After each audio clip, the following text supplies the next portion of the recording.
Et nous allons parler d'un thème qui est toujours d'actualité, qui sera toujours d'actualité tant que Jésus ne sera pas revenu chercher son Église. C'est le thème, c'est la priorité du Seigneur, c'est ce qui fait battre le cœur de Dieu, c'est véritablement ce qui fait que le Seigneur chaque jour regarde la terre. C'est ce que Dieu attend, c'est l'évangélisation, c'est le salut des âmes. C'est véritablement de voir des personnes tourner leur cœur vers Jésus, quelle que soit leur origine, quel que soit le lieu d'où ils viennent, quelles que soient les conditions dans lesquelles ils sont nés. Dieu attend que ces personnes viennent à lui. Et normalement, cette parole doit être véritablement quelque chose qui nous met dans la joie. Ça doit être une parole, lorsqu'elle tombe dans le cœur des chrétiens, elle doit susciter en eux véritablement une foi, une effervescence formidable. Ce ne doit pas être une parole qui doit être écoutée dans la religion de façon très pieuse, mais elle doit être écoutée avec joie. Parce que je suis en train de vous parler de ce qui fait battre le cœur du Seigneur. Je vous parle du salut des âmes. Je vous parle de la parole faite chair dans ce monde. Et je parle également aux gens qui sont en train de nous suivre sur Internet, qui vont nous voir, parce que là aussi, il y a des personnes qui vont écouter cette parole, et je crois que cette parole va leur faire du bien. Que Dieu vous bénisse là où vous êtes. Il y a 2 semaines, j'ai eu l'opportunité de parler de l'évangélisation. J'ai essayé avec mes faibles mots de nous encourager à porter toute action d'évangélisation à cœur. Je nous ai encouragés véritablement à avoir à cœur l'évangélisation. J'ai défini l'évangélisation qui est tout simplement le fait d'annoncer la bonne nouvelle du Seigneur, le fait de témoigner du Seigneur. Et j'ai mis un point d'honneur à dire que l'évangélisation, ce n'est pas inviter quelqu'un à l'église. J'ai dit l'évangélisation, c'est témoigner du Seigneur. Parce que notre but, ce n'est pas d'envoyer les gens à l'église. Notre but, c'est de leur parler du Seigneur, de faire des disciples. Alors, j'ai parlé de l'importance de témoigner du Seigneur en toutes circonstances. Et au travers de cette parole, on a pu comprendre qu'il n'y a pas de bonnes circonstances pour prêcher l'évangile. La Bible dit, prêche l'évangile en toutes circonstances, bonnes ou mauvaises. Dieu ne te demande pas de savoir, est-ce que c'est le bon jour pour prêcher l'évangile? Dieu ne te demande pas de savoir, est-ce que c'est le temps pour lui prêcher l'évangile? Dieu te dit de lui prêcher l'évangile en toutes circonstances. Laisse à Dieu la capacité de venir convertir son cœur. Mais c'est à toi qui as donné le ministère, le mandat d'apporter la parole de Dieu. Nous sommes devenus des professionnels pour savoir quel est le temps de Dieu pour annoncer la parole, mais nous n'avons pas véritablement cette capacité-là de le faire simplement. Alors que Dieu a dit simplement, allez prêcher cette bonne nouvelle à toutes les nations et faites des disciples. Donc Dieu n'est pas intéressé par le temps. Le temps, oui, le temps est bon. Ce n'est pas un bon temps, il est malade, il est en bonne santé. Dieu n'est pas intéressé par tout ça. Dieu te dit d'annoncer la parole de Dieu. C'est tout ce que Dieu te dit. Nous ne sommes pas des experts de savoir quel est le temps pour annoncer la parole de Dieu. Cette philosophie est humaine, elle vient du monde. Dieu n'a jamais dit ça en fait. Tant que vous êtes en vie, tant que vous pouvez parler, tant que vos capacités vocales sont intactes, vous devez pouvoir annoncer la parole de Dieu. Où que vous soyez. Et j'ai insisté sur ce point, parce que j'ai entendu beaucoup ces philosophies-là en 10 ans de vie chrétienne. Des philosophies fausses, qui n'ont aucune base biblique, qui ne sont que le fruit des réflexions des hommes et des peurs humaines. Alors que Dieu dit, allez et annoncez la parole de Dieu à toutes les nations. Voilà ce qui est écrit dans la Bible. Tout le reste, c'est du folklore. Et je le dis avec autorité et avec assurance. Tout le reste, c'est du folklore. Il faut annoncer la parole de Dieu. L'apôtre Paul dit, malheur à moi si je n'annonce pas la parole de Dieu. Donc l'apôtre Paul même se maudit s'il n'annonce pas la parole de Dieu. Et on va nous dire, non, il y a un temps pour annoncer la parole de Dieu. Nous avons eu ce temps-là de réflexion. Et ensuite, j'ai pu donner plusieurs façons d'annoncer la parole de Dieu. Et au travers de l'histoire de la femme samaritaine, nous avons vu que vous n'avez pas besoin d'être des docteurs en théologie. Vous n'avez pas besoin de faire une école biblique pour annoncer Jésus-Christ, pour témoigner du Christ. La femme samaritaine est une samaritaine. C'est une femme qui a eu 5 maris. C'est une femme qui vivait avec un homme qui n'était pas son mari. Ça veut dire qu'elle vivait dans le péché. Mais lorsqu'elle a rencontré Jésus-Christ, elle est devenue l'évangéliste de son village. Elle a emporté la parole de Dieu à tout son village. Et la Bible dit qu'ils sont venus voir Jésus. Cette femme n'avait aucun diplôme théologique. Cette femme n'avait pas fait les grandes écoles rabbiniques de l'époque. Cette femme avait simplement reçu la parole de Dieu qui lui disait, toi, femme, tu as eu 5 maris. L'homme avec lequel tu es, ce n'est pas ton vrai mari. Et elle a réalisé que Jésus est le Christ, que c'est le Messie. Et à l'instant même, elle n'a pas attendu qu'on fasse une campagne d'évangélisation. Elle n'a pas attendu que Jésus-Christ se retrouve en Samarie pour prêcher la parole. Elle-même, comme une grande, elle allait dans le village et elle annonçait la parole de Dieu. Et j'ai fait attention en disant que dans les villages, on sait ce que chacun vit. Les gens connaissaient la mauvaise vie de cette femme. Les gens connaissaient sa réputation, pas glorieuse, mais elle a laissé sa réputation. Elle a laissé ces choses pour annoncer la parole de Dieu parce que pour elle, c'était une nécessité d'annoncer la parole de Dieu. Voici un résumé rapide de ce qui a été dit il y a 2 semaines que vous pouvez voir sur YouTube, parce que la plupart des enseignements qui sont donnés ici sont sous format vidéo, donc vous pouvez les réécouter sur YouTube. Et là maintenant, nous allons parler de deux autres façons d'évangéliser, parce que l'évangélisation est plurielle. Il y a l'évangélisation qu'on fait dans la rue, ou comme on a vu dans la parole de Dieu, lors de la première église, ils prêchaient la parole ça et là. Certainement, d'autres le faisaient dans la rue, d'autres le faisaient à leurs proches. Il y a cette évangélisation dans la rue.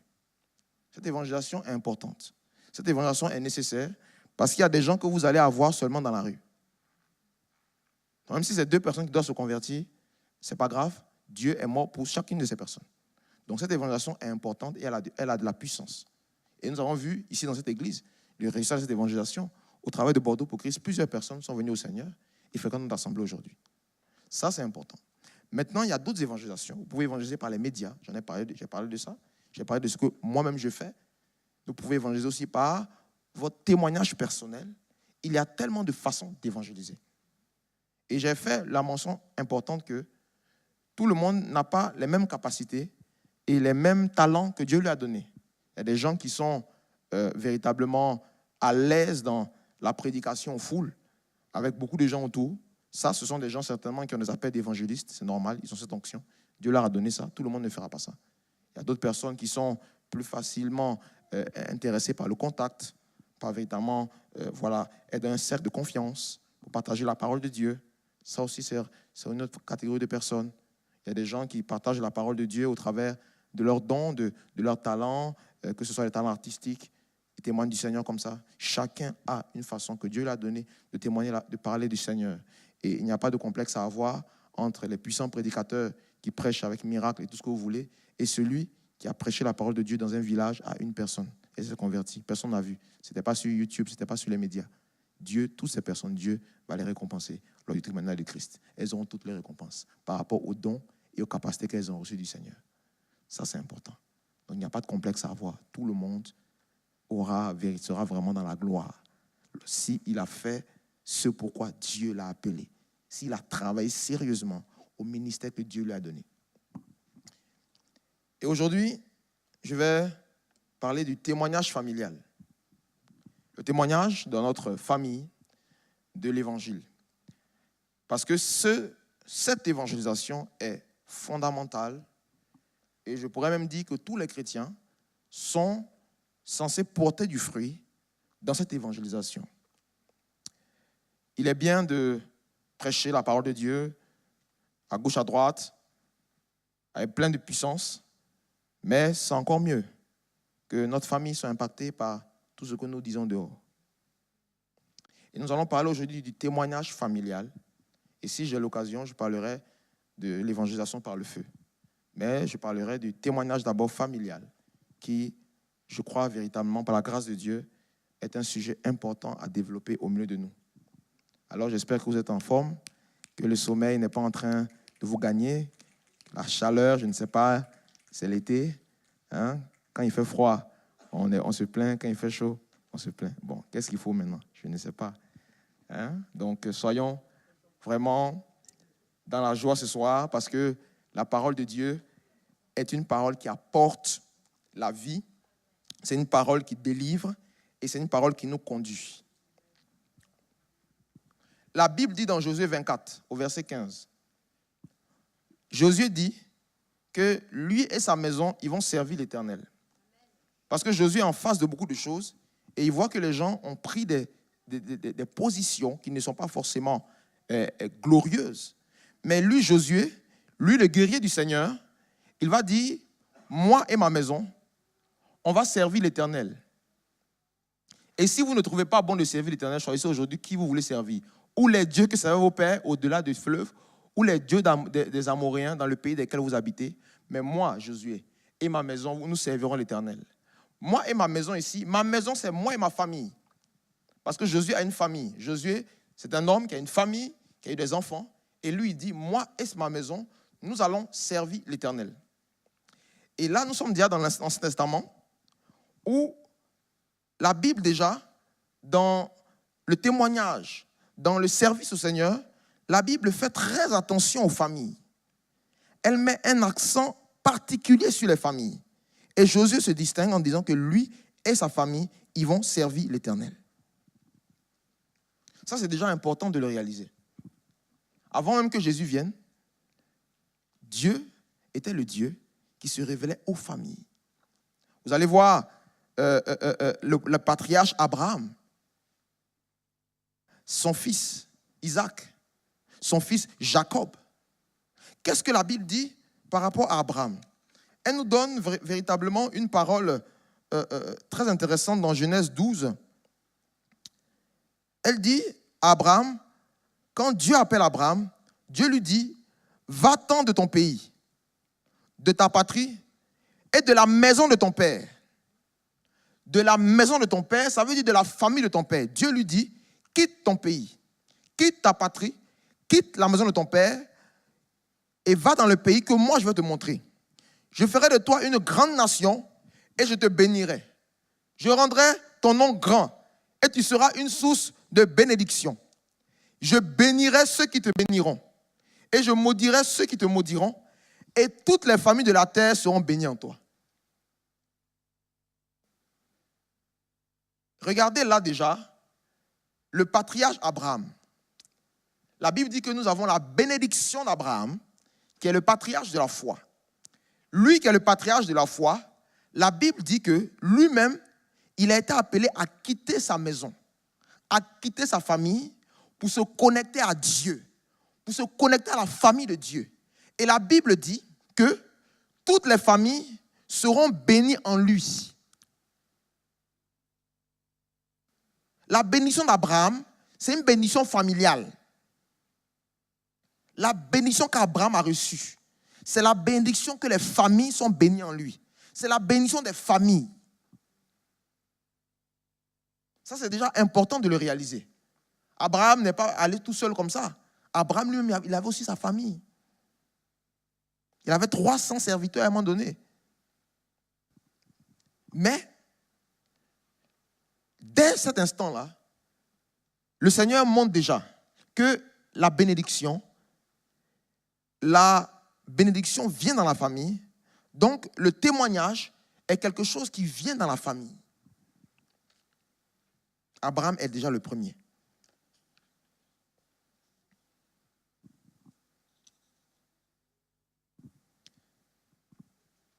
On va voir aussi un autre élément dans le Nouveau Testament où Paul et Silas vont opérer, vont dire quelque chose. Ils vont dire, crois au Seigneur Jésus et tu seras sauvé, toi et ta famille. C'est une personne qui avait bénéficié d'une grâce, qui avait vécu un miracle. Et Paul et Silas vont lui dire, crois au Seigneur Jésus et tu seras sauvé, toi et ta famille. Toi et ta famille. Toi et ta famille, vous serez sauvés. Donc déjà, Dieu dit là que le salut, c'est quelque chose qui vient dans la famille. Tu seras sauvé, toi et ta famille. Aujourd'hui, on parle du témoignage dans la famille. Parce que nous négligeons souvent ce témoignage. Parce que nous estimons que des fois, il n'est pas assez important. On va aller ailleurs, témoigner. C'est bien. Et j'encourage à témoigner, bien sûr. Mais aujourd'hui, nous parlons de notre propre famille. L'évangélisation dans la famille. Le Seigneur, il appelle des familles. Et la famille, c'est la structure familiale qui est le centre de l'Église. Une famille, le centre, la structure de base, c'est la famille. La famille. C'est quelque chose qui fait la force de l'Église. C'est quelque chose qui fait qu'une Église est forte. Une Église où vous allez voir la gloire de Dieu, il y a beaucoup de familles. Soudées, pleines de feu pour le Seigneur. Il y a des familles. On construit l'Église avec des familles. Pas seulement avec des jeunes comme ça, avec des familles. Parce que la Bible dit que les jeunes chancellent. Oui, les jeunes, moi je suis jeune.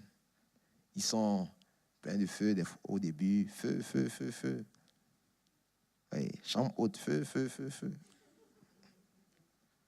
Un mois, 2 mois après, c'est le même qu'on cherche. Ils chancellent, ils se fatiguent. Ils se fatiguent. Mais Dieu dit aux jeunes qu'ils sont forts parce que la parole de Dieu demeure en eux. Donc il y a des bonnes promesses sur la jeunesse. Mais Dieu connaît aussi les faiblesses des jeunes. Donc, lorsqu'on veut construire quelque chose, il faut travailler avec la famille. Ça, c'est important. Et dans la parole de Dieu, Dieu, effectivement, a travaillé lui-même avec les familles.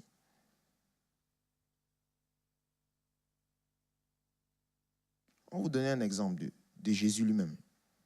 Jésus lui-même a appliqué le témoignage dans sa propre famille. Vous allez voir que Jésus n'était pas le seul enfant de sa mère. La Bible dit qu'il avait des frères et sœurs. Donc, toutes ces pensées qui disaient que la Vierge Marie n'a jamais eu d'enfant après Jésus, c'est diabolique. Je préfère vous le dire, ce n'est pas écrit dans la Bible.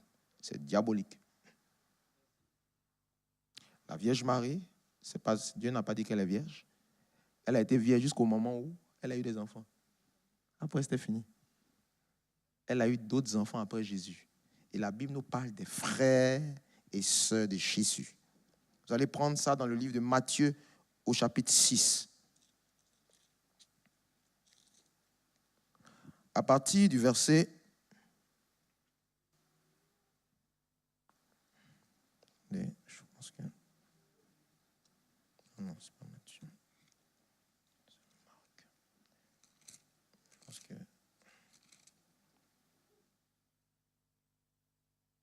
Marc, pardon, au chapitre 6. La Bible dit que, au chapitre 6, je lis au verset 1, et il sortit de là et vint dans son pays. Et ses disciples le suivent.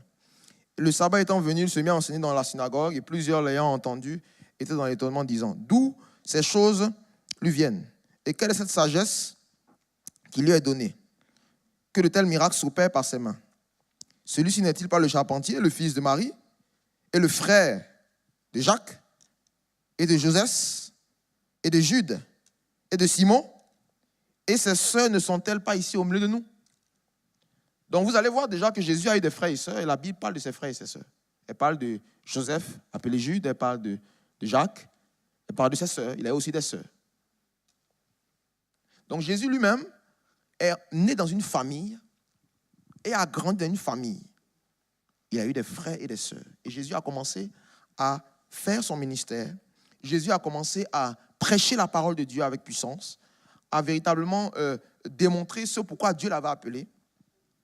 Mais Jésus va lui-même être confronté au fait que ses propres frères ne croyaient pas en lui au début. Jésus aura beaucoup de disciples. Mais les frères de Jésus ne croyaient pas en lui au début. Et nous allons voir ça dans la Bible. Vous voyez le grand Jésus, celui qui a multiplié les pains pour toutes ces personnes, celui qui chassait les démons, qui guérissait les malades, les aveugles voyaient. La Bible nous enseigne que ses propres frères ne croyaient pas en lui au début. Ils le prenaient pour un homme certainement qui faisait du bien, mais ils ne croyaient pas qu'il était le Messie. Parce qu'ils l'ont vu grandir. Il était avec Joseph et Marie. Ils étaient ensemble à la maison.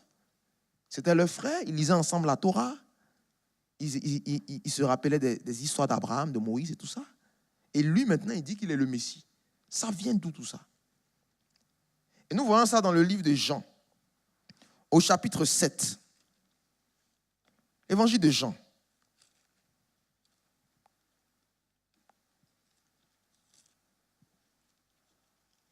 Chapitre 7.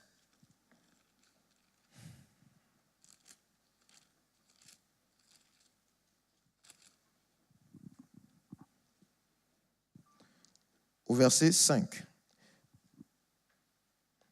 On peut même reprendre toute l'histoire. Et après ces choses, Jésus se tenant en Galilée, car il ne voulait pas se tenir en Judée, parce que les Juifs cherchaient à le faire mourir. Or, la fête des Juifs, celle des tabernacles, était proche. Ses frères lui dirent, donc, pars d'ici et va en Judée, afin que tes disciples, c'est-à-dire qu'eux ne sont pas ses disciples, ils lui ont dit, va en Judée, afin que tes disciples, ce que tu es en train de faire, ton ministère, tes disciples, afin que tes disciples voient ce que tu fais. Car nul ne fait quelque chose en secret et ne cherche à être lui-même publiquement connu. Si tu fais ces choses, montre-toi au monde toi-même. Car ses frères ne croyaient pas en lui non plus. Regardez la vie de Jésus, lui le maître. La Bible dit que ses frères ne croyaient pas en lui. Et ils lui disent, non, mais voilà, il faut que tu ailles là-bas pour que les gens qui croient en toi te suivent. Et là, nous parlons du témoignage dans notre famille. Jésus, le maître, Jésus, la parole faite chair, Dieu au milieu des hommes, va lui-même être confronté à des gens dans sa famille qui ne croyaient pas en lui. Ils ne croyaient pas qu'il était le Messie, qu'il était le Fils de Dieu, qu'il était ceci, cela. Et ça, c'est quelque chose que Jésus a connu. Aujourd'hui, je veux vraiment encourager quelqu'un. Si les gens de ta famille ne croient pas que tu es dans la vérité,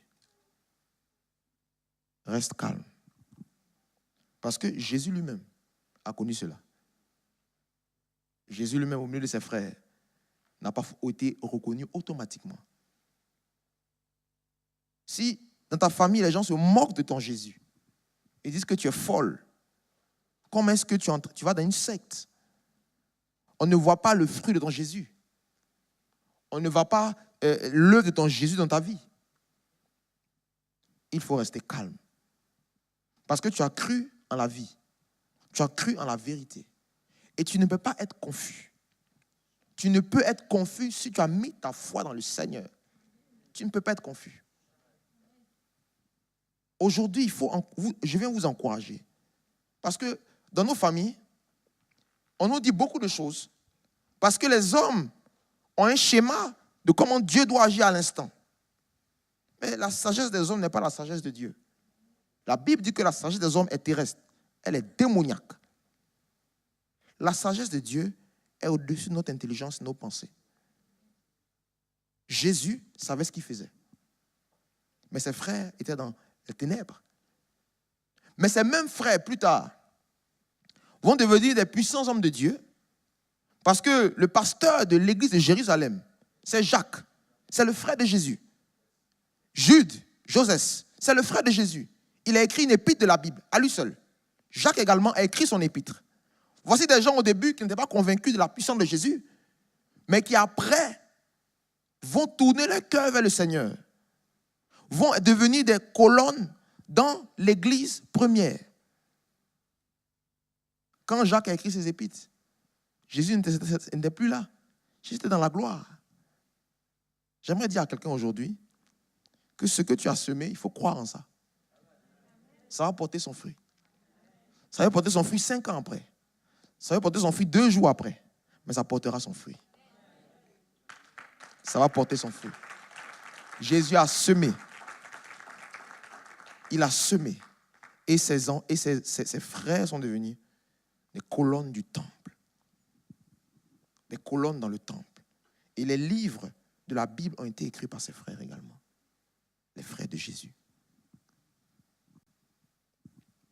Jésus, au milieu de sa famille qui ne croyait pas en lui, est demeuré fidèle sur son ministère. Il est demeuré fidèle sur son appel. Il n'a pas changé de route. Il n'a pas voulu diminuer sa consécration pour faire plaisir à quelqu'un, pour faire plaisir à un mari, pour faire plaisir à une tante, pour faire plaisir à quelqu'un qui lui envoie de l'argent chaque mois. Il n'a pas baissé sa consécration parce qu'il savait qu'il avait appelé. Il est resté fidèle dans son ministère. Il est resté fidèle dans son message jusqu'au bout. Et ça a porté son fruit. Dans le témoignage familial, il y a trop de personnes qui diluent l'évangile pour faire plaisir à quelqu'un. Il y a trop de dilution et après on veut que ces mêmes personnes deviennent chrétiennes. Il y a beaucoup de dilution. Quelqu'un est marié, il change son évangile par rapport à son mariage. Et des doctrines bizarres sortent. Il y a une dilution.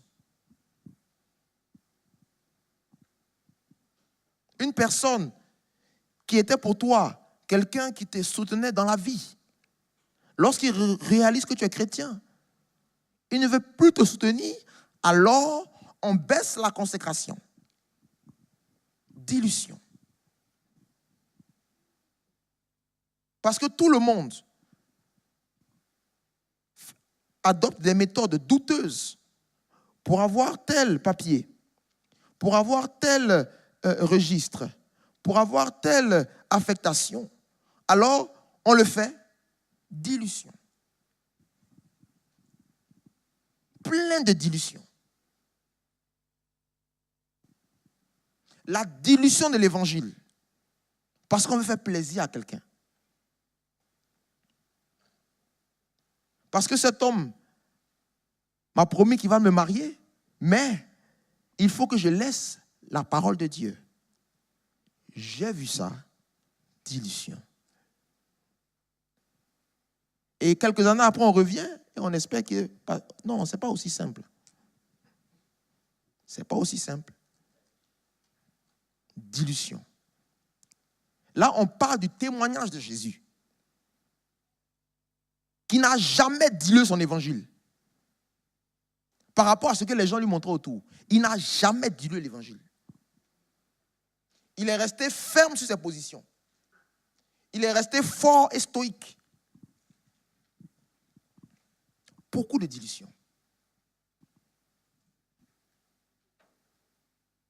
Parce que nos parents ne sont pas contents du fait que on a trop de galères dans telle situation, alors on les écoute parce que c'est papa et maman. Dilution. La Bible dit d'Abraham, quitte ton père et ta mère, quitte ta maison, quitte ta famille pour venir me servir. Abraham a quitté sa famille pour pouvoir servir Dieu. À un moment donné, Abraham avait ce problème. Quand Dieu lui dit ça, il ne le fait pas automatiquement. Il a du mal. Il s'arrête à Charan. Mais à un moment donné, les choses vont changer. Parce qu'il faudra qu'il serve le Seigneur.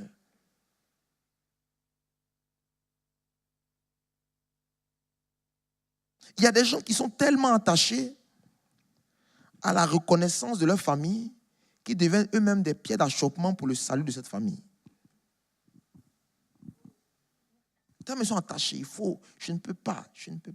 Oh, vraiment, je ne peux pas les laisser, vraiment. Il faut qu'ils me comprennent, il faut qu'ils me comprennent.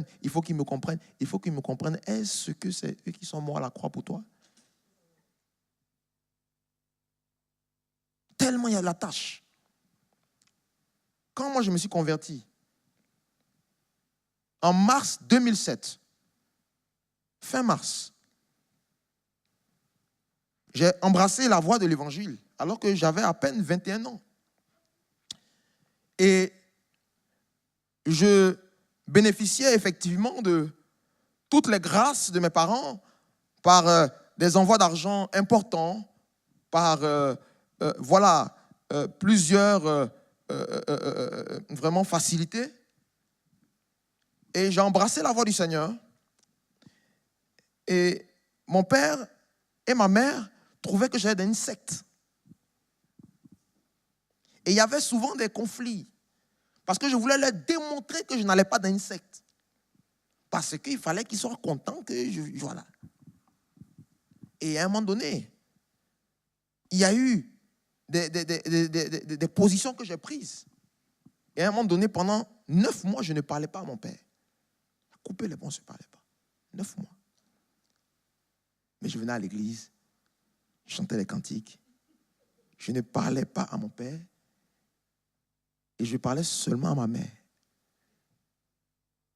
Et ma mère, mon père avait décidé de même plus m'envoyer quelque chose, mais ma mère, quand même, une intercession. Elle a réussi quand même à toucher son cœur. Et il l'envoyait toujours. Mais c'est ça l'évangile. L'évangile, c'est la persécution à un moment donné avec ta propre famille. Ceux qui t'ont mis au monde, ceux qui t'ont vu grandir, ceux qui t'ont aimé et qui t'aimeront toujours. Mais parce qu'ils ne comprennent pas certaines choses, il faut prendre des positions. Moi, j'ai pris la position. Je leur ai dit que j'ai rencontré Jésus.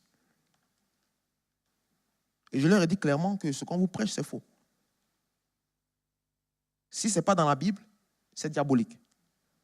Ils m'ont dit non, mais vraiment, il faut comprendre que c'est la tradition. Je leur ai dit, je ne suis pas dans la tradition. Je suis dans la parole de Dieu. Et j'ai pris position pour ma famille. Et j'ai grandi comme ça dans le Seigneur pendant plusieurs années, où mes parents ne comprenaient pas ma foi, où mon petit frère même me traitait de sectaire. Dans le monde, avec ses copines, il était bien content, mais il disait que son frère est devenu un gars qui va dans les églises évangéliques maintenant. Il est un peu bizarre, mais laissons-le, après il va se ressaisir. Mais je suis resté intègre sur mes positions pendant 9 ans. Je n'ai pas dilué l'évangile pour faire plaisir à papa, pour faire plaisir à maman. Je suis resté ferme. Alors que, effectivement, humainement, plusieurs choses pourraient m'amener à réfléchir. Mais je suis resté ferme. Et dans cette fermeté, mon frère, il y a 2 ans, a embrassé les voies du Seigneur. Il est venu à Jésus. Et ce qu'il m'a dit, qui m'a beaucoup étonné, il m'a dit, tu es un homme de Dieu parce que pendant tout le temps où je te persécutais, tu n'as jamais fléchi. Tout le temps où je disais, mais ton Jésus là, il est où? Regarde ta vie. Je disais que ce Jésus-là, il ne m'abandonnera jamais. Et il a vu le témoignage de son frère. Il a vu un homme qui est resté ferme dans les plus grandes difficultés, dans les plus grandes humiliations. Il a vu son frère toujours proclamer la parole de Dieu. Et lorsqu'il est venu au Seigneur, même pas par moi-même, c'est un ami à lui qui lui a parlé du Seigneur comme ça. Un ami à lui d'université. Aujourd'hui, ils vivent ensemble. Ils sont colocataires. Il lui a parlé du Seigneur, il s'est converti. Même son ami lui a dit, si tu es venu à Jésus, c'est à cause de ton frère. Alors que ce n'est pas moi qui lui ai fait la prière de repentance. C'est cet ami-là qui lui a fait la prière de repentance. Mais il a dit, je reconnais que c'est ton frère qui t'a envoyé au Seigneur. Pourquoi? Parce qu'il a vu un témoignage pendant des années. Il a vu quelqu'un de constant dans la parole. Alors que beaucoup de gens ont abandonné la foi pour plusieurs tribulations de la vie, il a vu son frère rester dans la parole de Dieu. Il a vu le témoignage d'un homme de foi qui, lorsque Dieu lui dit quelque chose, il reste dessus. Et il aime toujours me dire, je crois maintenant que Dieu te parle. Parce qu'avant, quand je lui disais, Dieu m'a appelé en France, il disait, tu es fou. Et j'aime l'appeler fils. J'ai dit, fils, Dieu m'a appelé en France, fils. Il dit, non. Mais aujourd'hui, lui-même, il reconnaît que cet homme-là, Dieu lui parle. Et lui-même, il est venu me dire, comment Dieu te parle? Il faut que tu m'expliques comment Dieu te parle. Comment tu entends la voix de Dieu? Aujourd'hui, il est venu dans le Seigneur. Parce que lui-même, il reconnaît qu'il a vu. Comme il le disait encore dernièrement, tu es vraiment un homme de foi. Tu es vraiment un homme de foi. J'ai vu ta foi pendant toutes ces années. moi aussi, je vais avoir la foi comme ça. Ça, c'est le témoignage de l'évangile. C'est le fait de demeurer ferme sur ses positions. De ne pas lâcher prise parce qu'il y a beaucoup de soucis, mais de rester ferme dans son témoignage. Ma propre mère, qui était quelqu'un qui n'était pas trop enclin à mes activités chrétiennes, aujourd'hui, c'est une femme qui est en train véritablement de rencontrer le Seigneur. C'est une femme qui passe son temps dans des messages vraiment d'hommes de Dieu que je connais bien. Elle écoute la parole de Dieu. Et elle me dit, Dieu te parle. Oui, Dieu te parle. Elle qui ne croyait pas que Dieu me parle, parce que le temps passait et qu'il n'y avait pas de résultats, elle croit que Dieu me parle. Ça, c'est mon témoignage. C'est-à-dire que si Dieu te parle, quand Dieu te donne une parole, quelles que soient les grimaces des hommes, tu restes ferme sur la parole de Dieu. Ça, c'est le témoignage.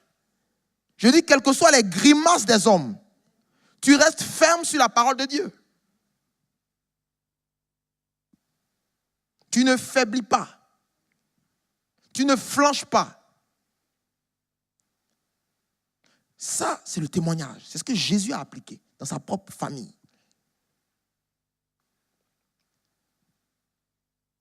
Ce que je prêche, ce que je leur disais, ils le voyaient. Je leur ai dit, surtout à mon frère, qui avait une relation douteuse, qui n'était pas conforme à la parole de Dieu. Je lui ai dit, il faut que tu régularises ta situation. Merci. Il faut que tu régularises ta situation. Lorsqu'il est venu au Seigneur, je lui ai parlé et bientôt il va se marier. Ça, c'est le témoignage. Et il vient me donner des conseils. Conseille-moi sur le mariage. Je lui ai dit, mon fils, je ne suis pas encore marié, mais j'ai connu aussi l'échec sentimental, même dans le Seigneur. Alors, je peux te donner des conseils. Je peux te donner des conseils qui vont t'aider. Les mauvaises choses que j'ai faites, tu ne les feras pas par la grâce de Dieu. Et puis le Saint-Esprit n'est pas limité par ta situation. L'apôtre Paul était célibataire, il enseigne sur le mariage.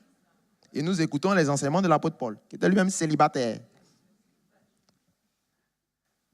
Et voici un petit exemple de rester ferme, de devenir une voix dans sa famille, au milieu de plusieurs tribulations. De quelqu'un qui reste ferme sur ce qu'il a reçu, dans ce qu'il prêche. Il n'a pas vu son frère aller dans les boîtes de nuit encore, aller coucher avec des femmes, aller flirter avec des femmes, dans le mensonge. Il n'a pas vu ces choses. Il a dit certainement, la parole de Dieu est vérité. Aujourd'hui, chez les Kwame, ils disent oui, il entend Dieu celui-là, c'est un chrétien. C'est un chrétien. Ça, c'est pour vous encourager. Je ne suis pas en train de parler de moi, non, ça, ce n'est pas important. C'est le tenir dans le temps dans votre témoignage. Avec ce que Dieu vous donne. Il y a des gens qui se disent que on va croire en Jésus dans ma famille quand j'aurai 10 000 euros par mois.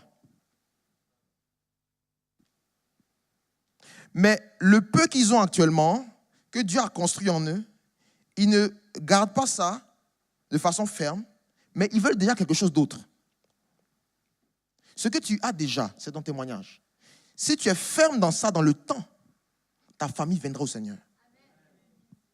Jésus n'avait pas des millions d'euros. Jésus avait la parole. C'est ce qu'il avait, il avait la parole. Il n'avait que la parole, il n'avait pas de maison à 5 étoiles. Il n'avait pas plein de serviteurs, il n'avait que la parole. Mais cette parole-là a envoyé toute sa famille au Seigneur. Ce que tu as, ce que Dieu a déposé en toi, c'est bon déjà pour être un témoin dans ta famille. C'est déjà suffisant. Et Dieu utilisera d'autres personnes pour ajouter à cela, afin qu'elles viennent à Jésus.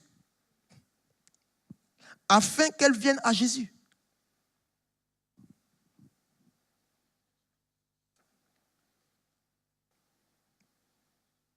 Est-ce que ça va?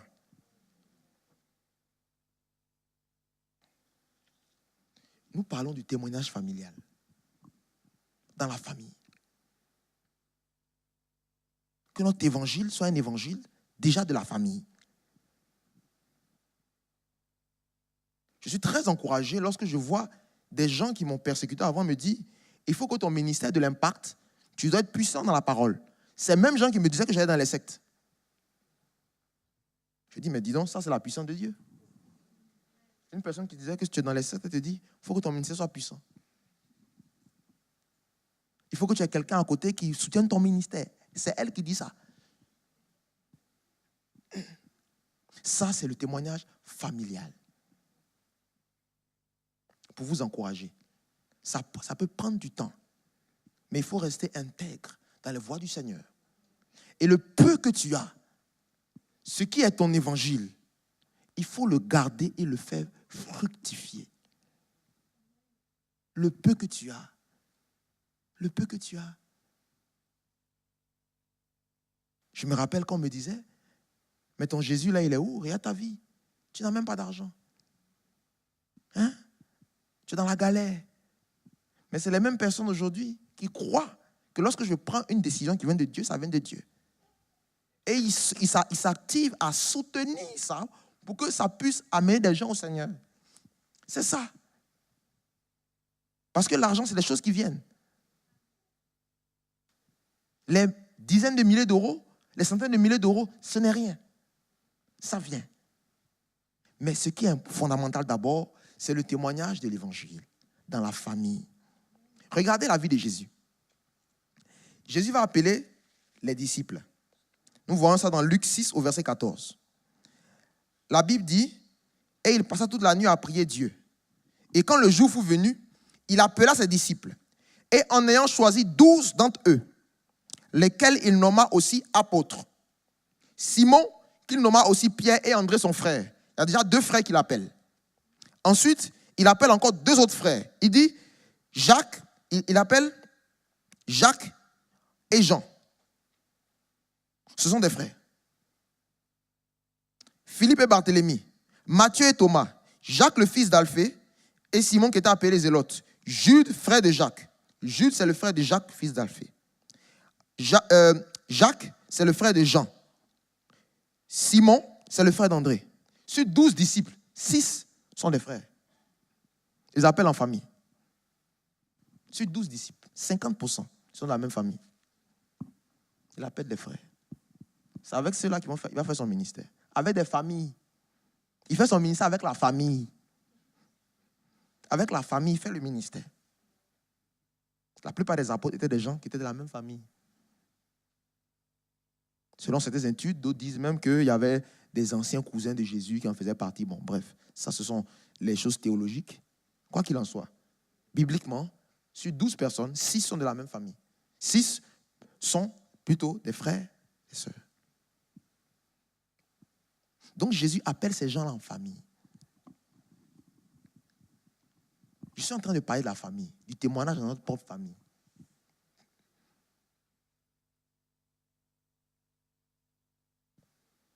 Ça, c'est important de réaliser l'importance que Dieu donne aux familles. La Bible nous dit que tous les noms des hommes, toutes les familles de la terre tirent leur nom du ciel. Ton nom, c'est ton identité. Quand on te regarde, on dit, comment tu t'appelles? C'est ton nom. La Bible dit que cette identité tire sa force du ciel. Le Dieu de la famille. Moi-même qui vous prêche ça, je suis en train moi-même davantage de réaliser l'importance de la famille. Nous prêchons ce que nous-mêmes nous vivons. La famille autour de nous. La famille qu'on construit. C'est vraiment important. Dieu travaille dans les familles. Et le témoignage familial, c'est important. Souvent, on se dit, j'aurai mon ministère, Dieu m'a appelé à ça, il m'a appelé à telles œuvres. Voilà, ok, c'est bien. Il n'y a pas de problème. Mais Dieu appelle des familles. Aujourd'hui, j'aimerais vous dire, Dieu appelle des familles. Il y a des choses que Dieu fait dans un appel dans la famille. Jean-Baptiste était le cousin de Jésus. Jean-Baptiste a préparé le chemin du Seigneur. Le cousin direct de Jésus.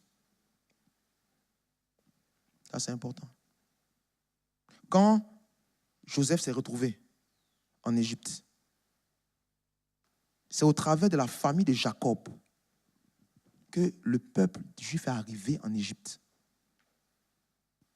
C'est au travers d'une famille qu'ils sont arrivés là-bas. Ils étaient 70. C'est une famille qui est arrivée là. On a vu aussi que Josué dit, moi et ma famille, nous servirons l'Éternel. C'est encore une famille. Quand Dieu nous appelle, il y a des choses que Dieu veut faire au travers de nos familles. Il y a des choses que Dieu veut faire dans la famille Ovono. Dieu va faire quelque chose au travers de la famille Ovono. Dieu va faire quelque chose au travers de la famille Mihimi. Dieu fera quelque chose au travers de la famille Lanois. Dieu travaille dans les familles. Et notre témoignage, c'est important. Il ne faut pas juste se dire, ils vont se convertir, comme ça ils vont venir à Jésus. Il n'y a pas que ça. Ils vont se convertir parce qu'ils ont besoin de Jésus d'abord. Et ton appel, ta mission aussi, dépend aussi de leur conversion. Ce que j'entends de vous dire, ça peut paraître un peu lourd, mais c'est profond. C'est profond. Le témoignage familial, c'est profond. Jésus lui-même a appelé des familles. Ce sont des choses profondes. C'est le Dieu des Wanzins. Il va travailler dans les Wanzins, il va faire quelque chose de spécial.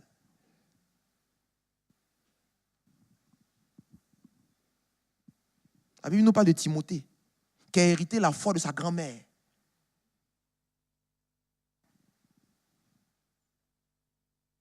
La famille.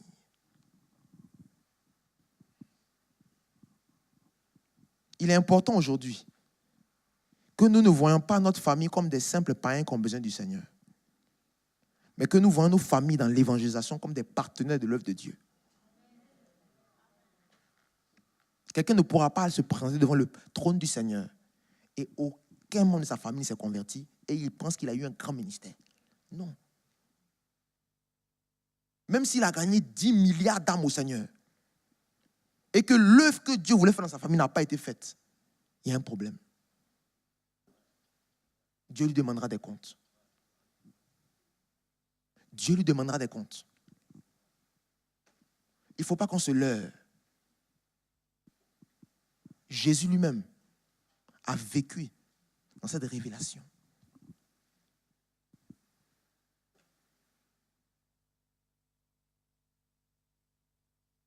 Aujourd'hui, il y a des gens dans notre famille qui ne sont pas convertis. Prions déjà pour eux et ayons le témoignage authentique. Gardons notre témoignage propre. Parce qu'on a besoin d'eux pour faire l'œuvre de Dieu. Moi-même, dans ma propre famille, j'ai eu besoin de mon frère pour faire l'œuvre de Dieu. Aujourd'hui, il est véritablement un grand soutien. Parce que les Kwame doivent travailler ensemble pour la gloire du Seigneur. Et c'est un soutien. Selon les grâces qu'il a eues, selon les dons que Dieu lui a donnés. Il est un soutien. C'est la famille. La Bible même parle de l'importance pour un responsable d'église d'être marié à une femme. D'avoir un bon témoignage dans sa famille. Donc quelqu'un ne peut pas vouloir être leader dans une église, avoir des grandes responsabilités, et dans sa propre famille, s'il est marié, ce n'est pas glorieux. Parce que ce n'est pas ça l'évangile. Vouloir ce genre de poste sans être un témoin, c'est du folklore. Dieu n'est pas dans le folklore. Dieu est dans la vérité. Dieu est dans la vérité. Prêcher ce qu'on vit. Prêcher ce qu'on vit.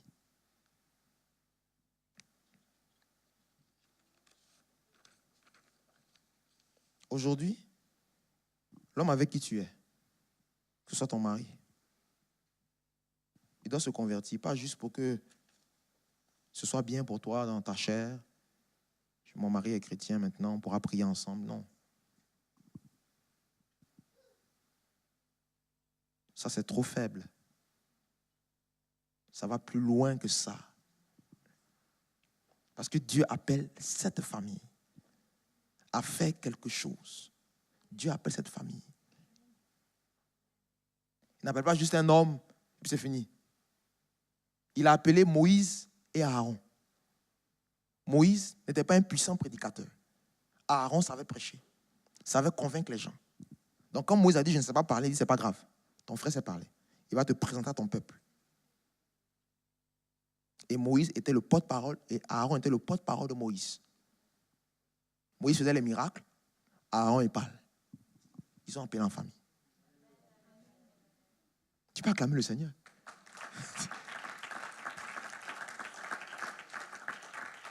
Chacun fait ce pourquoi Dieu l'a appelé, c'est la famille. On ne peut pas négliger nos familles dans le témoignage. Vous savez, lorsque les familles sont gagnées, il y a le réveil. Il y a le réveil quand les familles sont gagnées. Le réveil des familles, c'est le réveil. C'est le réveil spirituel. Oui, on peut dire qu'il y a quelque chose qui se passe en France, parce que Dieu gagne les familles. C'est le réveil spirituel, le réveil des familles. Ce n'est pas aussi simple. Il y a quelque chose dans la famille qu'on ne peut pas négliger.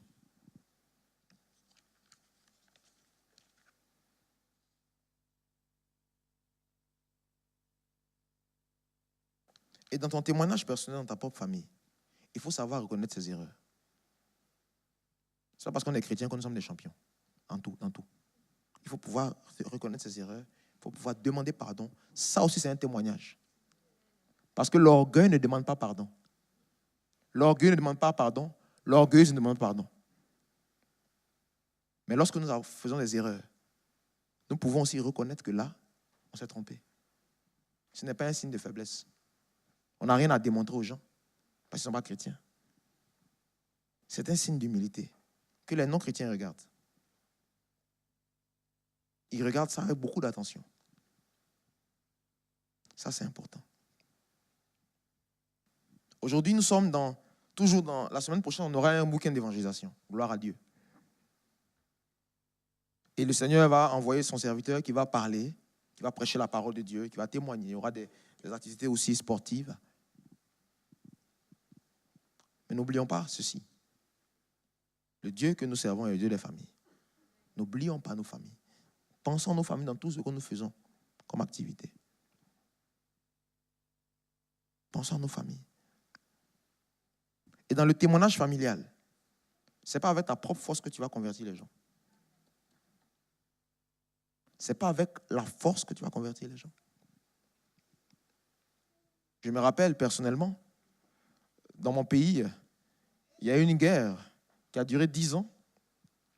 Et la fin de la guerre était un moment vraiment tragique pour tous les Ivoiriens, où des milliers de personnes sont mortes dans une crise politique. Et mes parents étaient là-bas. Mais j'étais très serein. Mon frère me disait en ce temps, il n'était pas converti, mais il faut appeler maman, il faut appeler papa. Vraiment, tu ne sais pas, les assaillants tirent partout. Moi, je disais que, moi, j'ai cru au Seigneur. Il a dit, toi et ta famille, vous serez sauvés. Ils ne peuvent pas mourir. C'est impossible.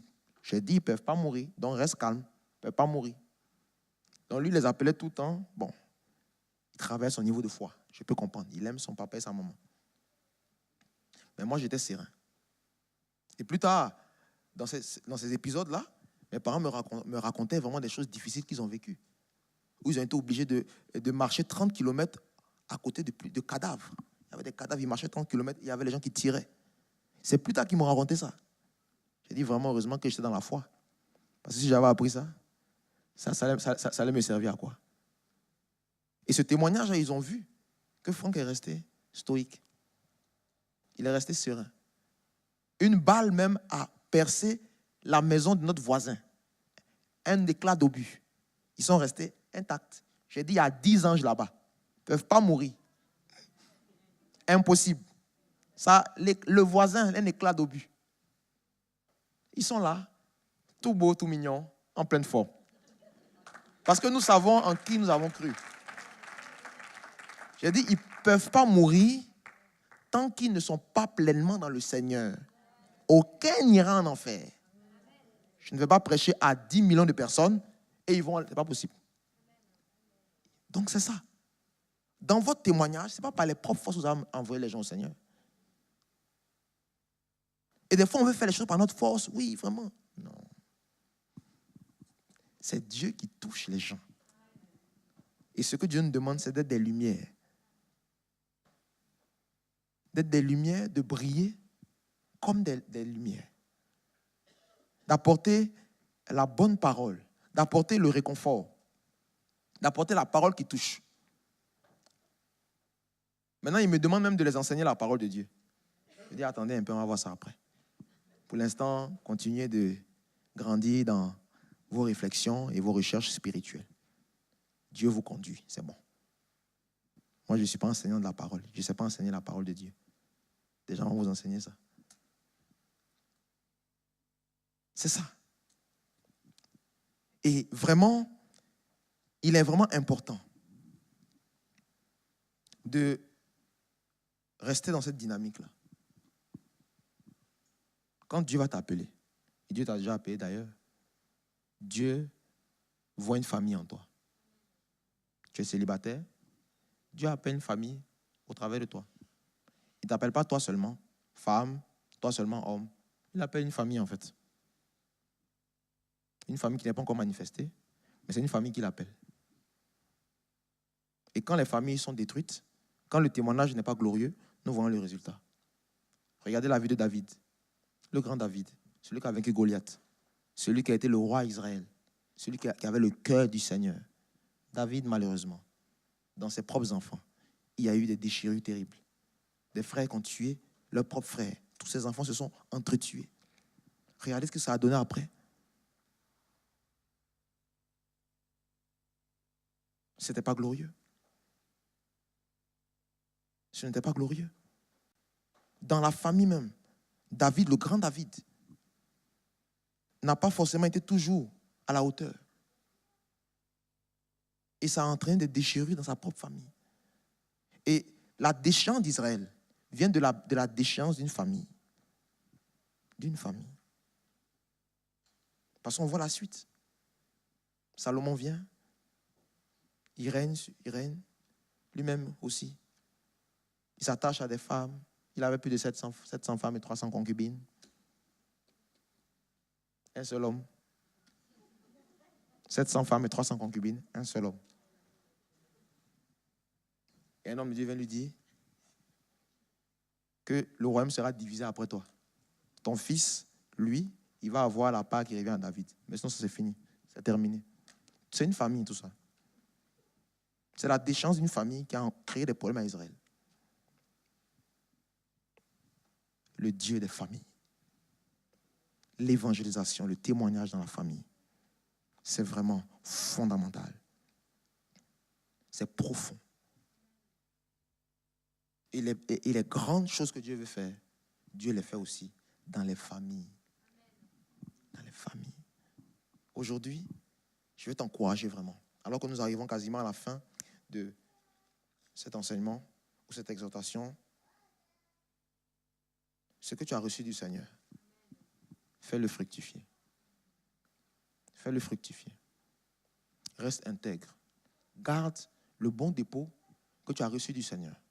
Garde ce bon dépôt. C'est ton témoignage. Tu peux prier effectivement pour ta famille, les avoir à cœur. C'est très important. Mais sois un témoignage déjà dans ta famille. Et ils viendront au Seigneur. ils viendront au Seigneur.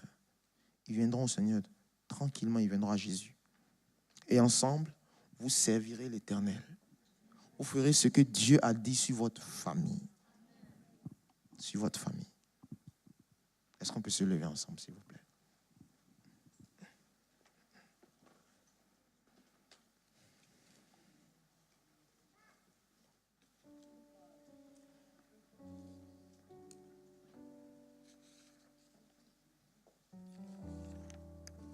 Retenons ceci. Nos familles, ce sont des autels pour le Seigneur.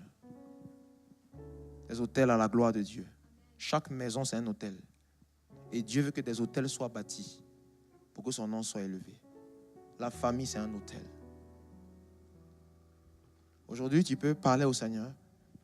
S'il y a des choses qui tu penses que tu dois véritablement demander pardon à Dieu ou des choses que tu n'as pas faites, tu peux parler tranquillement à Jésus.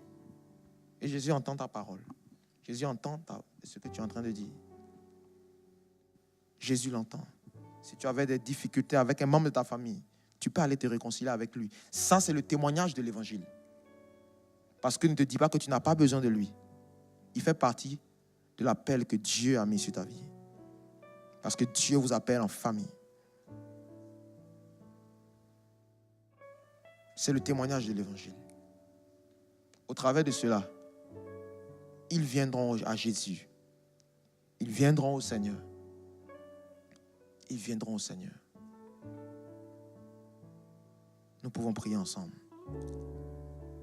Nous pouvons prier ensemble. Seigneur, toi qui es le Dieu des familles. Toi qui es le Dieu des familles. Véritablement, donne-nous d'être des témoins de notre famille. De porter nos familles dans la prière. D'être véritablement des personnes sur qui elles peuvent compter en toutes circonstances. D'être des personnes véritablement sur qui elles peuvent s'appuyer. D'être des colonnes. D'être des personnes véritablement qui répondent véritablement aux besoins de leur cœur. Éternel Dieu de gloire, que nos familles ne soient pas délaissées, Père, mais je prie afin que nous puissions te servir en famille. Que nous puissions véritablement voir nos frères, nos sœurs, nos cousins, nos tantes venir à Jésus. Venir à Jésus. Merci Seigneur parce que nous verrons ces choses. Nous verrons ces choses. Nous verrons ces choses. Nous verrons ces choses. Au nom de Jésus. Au nom de Jésus. Au nom de Jésus.